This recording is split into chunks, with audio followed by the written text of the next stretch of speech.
There was a period of my life where I chose consecutively for almost 4 years, by the way.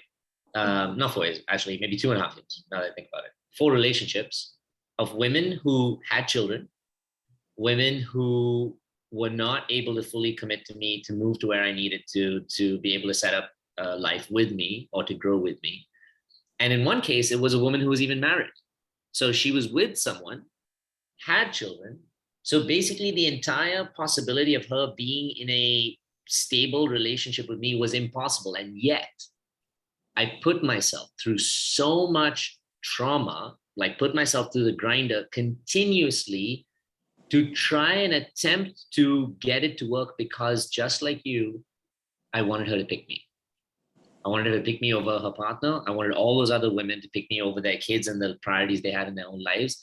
And it's not because of them, but it's because deep down in my own childhood, in my own space, with my own mom, I wished she always picked me, and she didn't. And so deep down inside, because she didn't really show up for me, I unconsciously replicate the same situation, putting myself in the same position, because the hope is that one day that story will be different. But the tough truth for me, and I needed to go through, if I'm being honest, such incredibly intense pain, to the fact that I manifested a very serious injury on my left foot. I think I shared this with some of you on the gauntlet, and it actually slit the ligaments that allow your foot to like flex. So I couldn't even stand on my foot because my ligaments were just like flopped like this. My foot was like this. And what's so crazy is until I was willing to see the pain that I was bringing to myself through awareness, or the awareness that I was bringing to myself through the pain, until I was able to actually fully witness that, my body didn't heal, my heart didn't heal, and I couldn't move forward. And it's only when I actually did that, miraculously, a doctor said that he was like, you're never going to play again, and you're never going to walk again. And what's so crazy, and this is the optimistic side, the beautiful side of it, is that when I actually worked through that and managed to uncover the strength to reparent myself, it wasn't about giving up the other person. It wasn't about saying they're not good for me and I deserve something better. There's no point us saying that to ourselves if we don't believe it. So what I had first had to do was not push that person away. I had to go back first and say, what do I really need or want to deserve? That was where, or what really needed my attention, and it was my inner child. It really was my inner child, because I was repeating the exact same thing from like 32 years ago in relationships in the present. Now, only you, and I'm not going to ask you this question, and I know you're doing a lot, and you're doing a lot in your healing journey. This is exactly the same conversation I had with another friend, like the same friend yesterday. I said, it sucks in life that we validate our professional existence so much and so strongly that we're willing to give up so much of our emotional healing for the fact that, like, oh no, work got in the way, or I have to focus on these things, or work or money or priority, so much so that we invalidate our own healing, our own worth. And that's literally just perpetuating the same story we've always told ourselves, is that I don't deserve to be committed to. So I'm going to commit to my work. I'm going to commit to other people. I'm going to commit to showing up here. I'm going to commit to my other habits, maybe good and bad.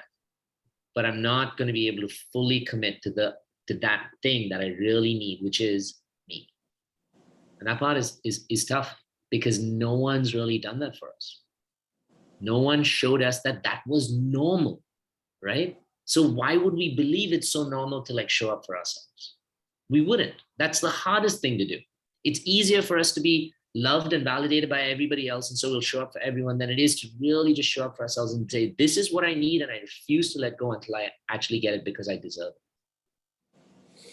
But once we do that, once we step into that place of healing, of support, of love for ourselves, once we're actually able to reparent ourselves around those traumatic moments with our nervous system, it becomes easier to look at that person and say, you may be a great human being, but I don't deserve this in my life anymore. You're able to say, you know what? For so long, I needed you to show up for me, because then I would believe that my dad could show up for me. But you know what? Now I'm showing up truly for myself. And in doing so, I realized that I don't need you to show me what I'm worth. I don't need you to choose me anymore. And I don't need for sure to find myself in situations where I'm waiting for someone to choose me. Now, one of the most powerful things I learned as a teacher, as a psychologist, is that it's not my job to heal people as much as sometimes you think it is. Like we think that with the savior complex, it's my job to show people where they need their own healing.